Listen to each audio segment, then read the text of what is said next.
وەی شانۆ نەتەوەی کورد نزیکەی سەدەیەکە ئاشنایە بەم هونەرە و شانۆکارەکانی ئەزمونەکانی خۆیان پێشکەش بە بینەران و عاشقانی شانۆ کردووە و توانیویانە ڕۆڵ و پێگەوبوونی خۆیان بسەلمێن و مێژوو گەواهیدەری ئەو ڕاستیانەیە و دەتوانین شانازی بە شاکارە شانۆیەکان و بە شانۆکارەکانمانەوە بکەین لە ڕابردوو لە داهاتوو لە ئێستاشدا. شانۆکارانی خۆشەویست، ئێوارەتان باش، شانۆتان باشتر، بەردەوامی و خۆنەویستی و شانۆویستیتان باش. ئێوەش میوانە ئازیزەکانی شانۆ بە هەر پلە و پۆستێک لێرەن سەردیەی ئێمە هاتن.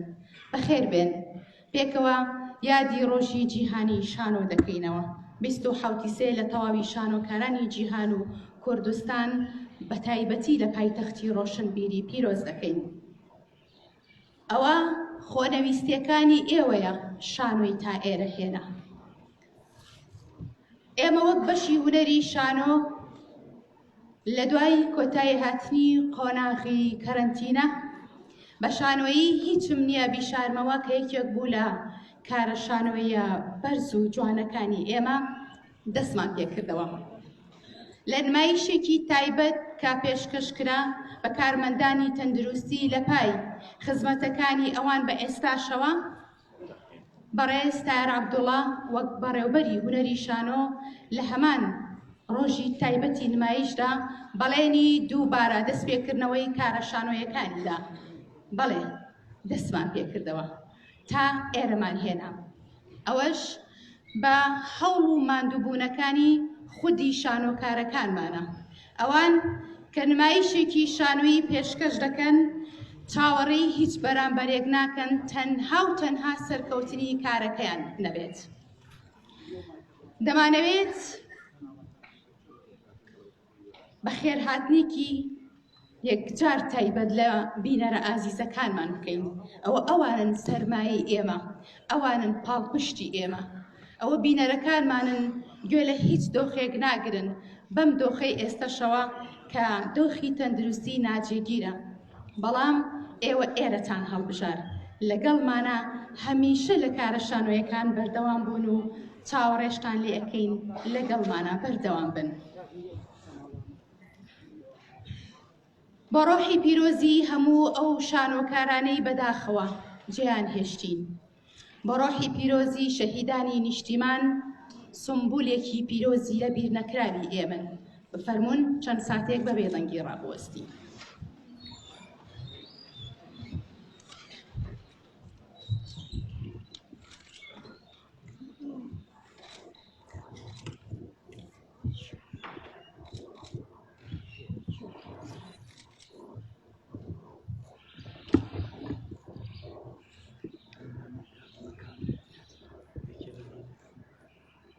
درود بۆ ڕۆحی ئەوانەی لەگەڵمانانی و بەجێیان هێشتین. فەرمووی.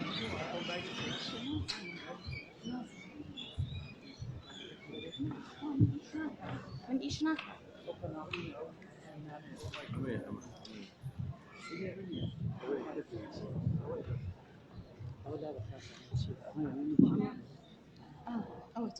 باش بوو. ئەو ماکەی کێکە؟ ئەو هی بەشی شانۆیە. بەڕێزان، بەردەوامین لە پێشکەشکردنی چالاکیەکانی ئەم ئێوارەی تایبەت بە هونەری شانۆ. ببەخشن مایکێک لێرە ئەو دەنگە دروست دەکا بۆی ئێوەش بێزار نەبن، وایە؟ باشە، بۆ ئەوەی ئەوە باش بکەین بمان بەخشن تاو ئەدی بە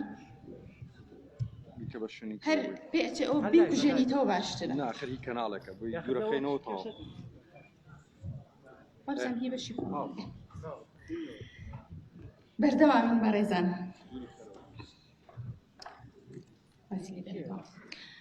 ئێستاش وتاری بەشی هونەری شانۆ پێشکەش دەکرێت. داوا لە بەڕێز هونەرمەند تایر عەبدوڵڵا بەڕێوەبەری هونەری شانۆ دەکەین. بەڕێزیان بفەرمێت بۆ پێشکەشکردنی وتەکەی.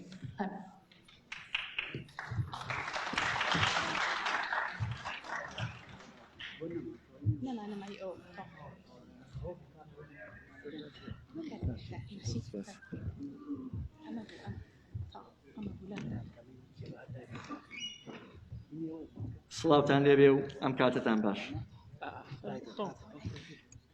میوانە بەڕێزەکان، ئامادەبوانی خۆشەویست، هونەرمەندان و هونەردۆستانی ئازیز، شانۆکارانی هێژە، بەخێر بێن.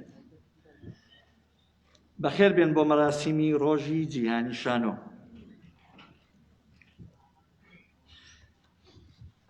گەر بۆ هونەرمەند و شانۆکاری جیهان پەتای کۆرۆنا تاکە ڕێگر و بەربەست بێت لەبەر دەمکار و چالاکی و ئەفراندنەکانیان، ئەوا بۆ ئێمەی کورد دڵۆپێکان لە دەریای گرفت و دژواریەکان. قەیرانی دارایی خنکێنەر ساڵانێکە بەرۆکی گرتوین و بە برسێتی و سەرما هۆڵەکانی شانۆ بە هەڵاوی هەناسەی ئەکتەرە ماندوو نەناسەکان گەرمەکەین. بەرەو پێشبردننی ڕەوتی کولتوری ئەم میلەتە بارێکە و ئێمەی شانۆکاری شانمان داوەتە بەری. لە کاتێکدا خەمساردی و بێباخی بۆ ئەم هونەرە بەڕوونی هەست پێ دەکەین. سەرباری ئەمانەش نەبوونی هۆڵی پێویست بۆ پرۆڤە و نمایش و چەندین گرفتی تر بەردەوام بربەستی بەردەم ئەم جوڵەیەن کە هێشتا شانۆکاری کورد بە تایبەتی شانۆکارانی سلەیمانی وێڕای هەموو بارودۆخەکان بەردەوامیان پێداوە. ئەم هەموو دەردووبەڵایە ڕوو لە هەر جوگرافیا و شوێنێکی جیان بکات پەل و پۆی دەشکێنێت. بەڵام شانۆکاری ئەم جوگرافیا نەحەساوی ئێمە هێشتا بە پێوەیە و بە هەموو توانایەوە لەسەر تەختەی شانۆ سەما دەکات. هەرچەندە وەک پێویست گوێی لێ ناگیرێت و بەهانایەوە نایەت و ئاوڕی لێ ناداتەوە و کەس وەک پێویست کەس گوێ بۆ خواستەکانی نادات، خەمەکانی ناڕەوێنێتەوە، بەبایەخەوە ناڕوانێتە هەناسە پڕ لە حەسرەتەکانی. ئیتر تاکەی ئەتوانێت بەردەوام بێت و هەناسە بدات و بژین. شانۆکارانی جیهان بە هیواوە ئەڕوانە کۆتایی هاتنی پەتایەک، بەڵام ئێمە ئەکرێت هیوامان بە کۆتایی هاتنی چەند لەو پەتایانە هەبێت کە بەرۆکی گرتوین. گەرچی هەرگیز بێ هیوا نەبووین و نابین، چونکە خاوەنی سپایەک لە شانۆکاری دڵسۆزین کە هەمیشە لە خەمی شانۆ و بەرزکردنەوەی ناسنامەی هونەری ئەم میلەتەدان. بەڵام هێشتا گەیشتن بەو کەنارە ئارامەی ئیخوازین خەونە، خەونێک کە هەرگیز نامانەوێت دەستبەرداری بین. زۆر سوپاس، جارێشتر بەخێر بێت. زۆر سوپاس بۆ هونەرمەند تایۆر عەبدوڵڵا بەڕێوەبەری هونەری شانۆی سلەیمانی. ئێستاش بەڕێزان وتاری وەزارەتی ڕۆشنبیری پێشکەش دەکرێت لەلایەن بەڕێز ئەیوب کۆکاڕۆستەم نوێنەری وەزیری ڕۆشنبیری. بەڕێزیان لێرە لەگەڵمانە ئامادەیە، با بفەرمێت.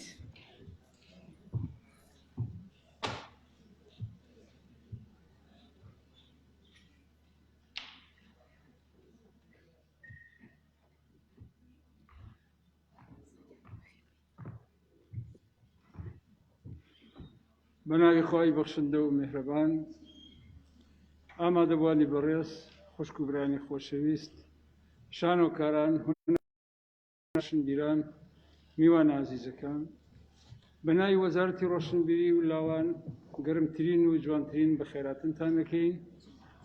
هاوکات پیرۆزبایی ڕۆژی جیهانی شانۆ بە ئێوەی بەڕێز و بە هەموو شانۆکارانی کوردستان و بە سەرجەم شانۆکارانی دنیا دەڵێن. ڕێز و خۆشەویستی جەنابی وەزیری ڕۆشنبیریتان پێ ڕادەگەیەنین کە بۆی نەکرا ئامادە بێ بۆ ئەم ڕێوڕەسمە.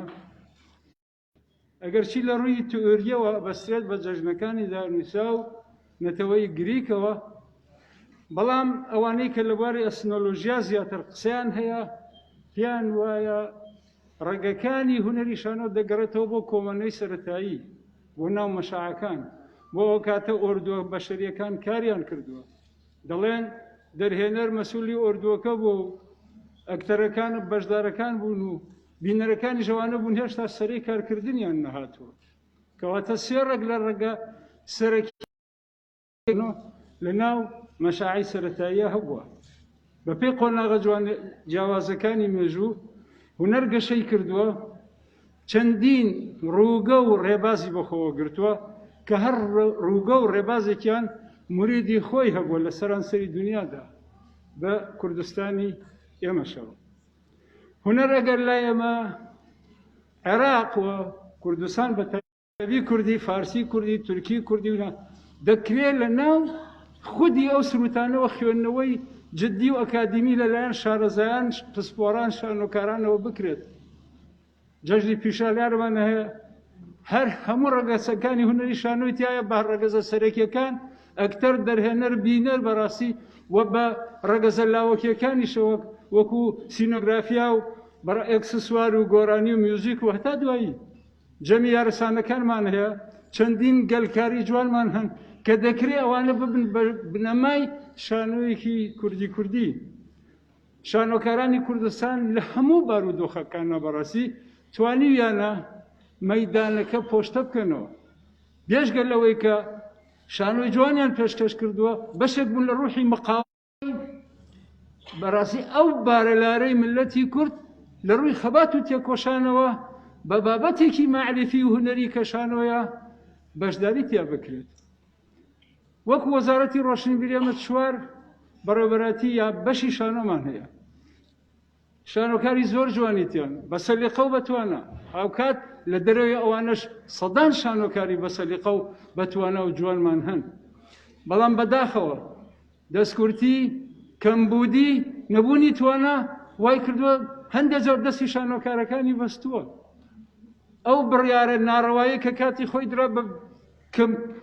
بچووکردنەوەی بەشەکانی شانۆ و سینەماومانە کاریگەری زۆر خراپی بەجێهێشت مدیری شانۆی سلێمانی ئێستا سەلاحەتی سەرفکردی 10,000 دیناری نییە دەی بەچی بتوانێت بەرهەمی جوان پێشکەشکە لەبەرەوە ئومێد دەکەین ئەم بارودۆخە بە جۆرێکی تر بکەوێتەوە کە هەوڵ بدرێ ئەو کارانەی ئەوسا لە بواری شانۆ ئەکرا لە ڕووی دابینکردنی تواناوە جارێکی ترە و توانایان بۆ بگەڕێتەوە هەر لێرەوە ئێمە دەستی هەموو ئەوانە دەگوشین کە ماندوو بوون لە نووسەرەکان ئەکتەرەکان دەرهێنەرەکان لەو بەڕێزانەی کە ئێستا هاتوون بۆ بینی شانۆگەریەکان دووبارە و سێبارە سوپاس هەمیشە سەرکەوتوو بوون زۆر سوپاس بۆ بەڕێز ئەیوب کۆخاڕۆستەم نوێنەری بەڕێز وەزیری ڕۆشنبیری و ناوان بەڕێزان هەر لە میانی چالاکیەکانی ڕۆژی جیهانی شانۆ کتێبێکمان هەیە کە لەبەردەم ئێوەی بەڕێزا دانراوە دواتر پێشکەشان دەکرێت ماسکی ئاوێنە شکاوەکان سێ تێکستی شانۆیی داڕۆ عەزیزە کە بەشی هونەری شانۆ لەسەر بۆجێی پایتەختی ڕۆشنبیری ئەم کتێبەی بەچاپگەیاندۆ ئەمڕۆ لە یادی ڕۆژی جیهانی شانۆدا کتێبەکە دەکرێتە دیاری و پێشکەشان دەکرێت.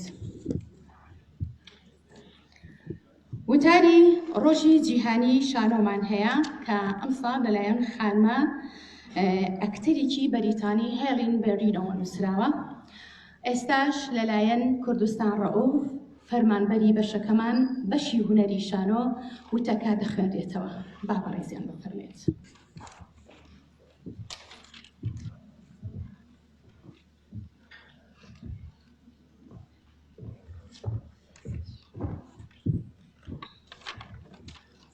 ئێوارەتان باش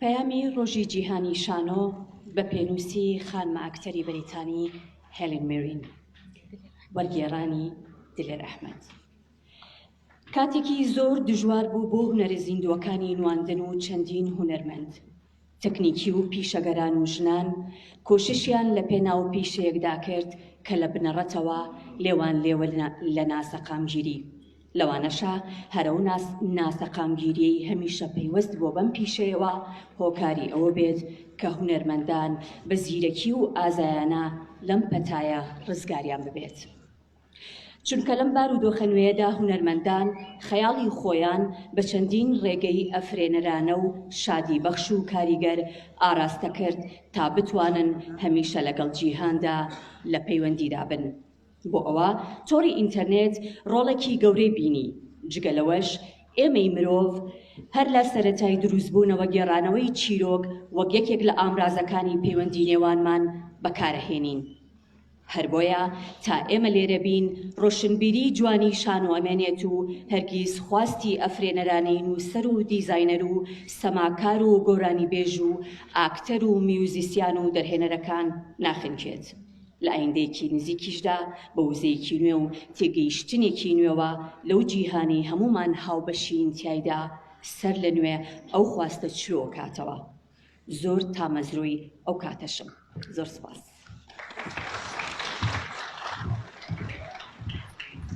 زۆر سپاس بۆ کوردستان ڕەوف و سپاس بۆ هاوکارمان هونەرمەند دلێر ئەحمەد بۆ وەرگێڕانی وتاری ڕۆژی جیهانی شانۆ. بەڕێزان، ئێمە بە 4 نمایشی شانۆیی بەشداری لە ڕۆژی جیهانی شانۆدا دەکەین. ئێمەش لەم بەشەی گۆیزەی خۆمان بە خاوەنی ئەکتەری زۆر باش، شانۆکاری زۆر باشتر و دەرهێنەری بەتوانا دەزانین بۆ هەمیشە شانازی بە یەک بە یەکتانەوەکەی.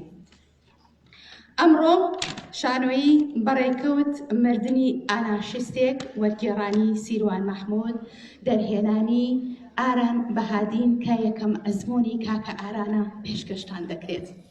ماوەی ئەم شانۆیە 55 خولەکە. ئەمڕۆ سبەینێ سەعات 4:30 نمایش بەردەوام دەبێت. دواتر پێکەوە ڕۆژانی 28 و 29 مانگ دەچین بۆ هۆڵی کۆمەڵی هونەرە جوانەکان.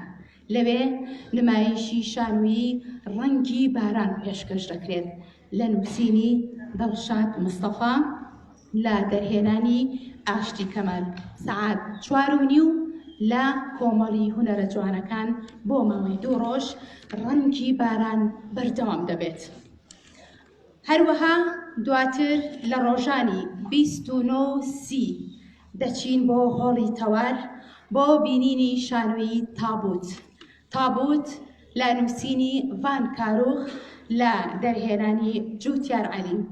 بە هەمان شێوە سەعات 4:30 نمایشەکە دەست پێ دەکات وەک گوتمان لە هۆڵی تەوار. دوانمایشمان شانۆیی کەسێک نییە باوەشێکم پیا بکات کە ڕۆژی سیوێکی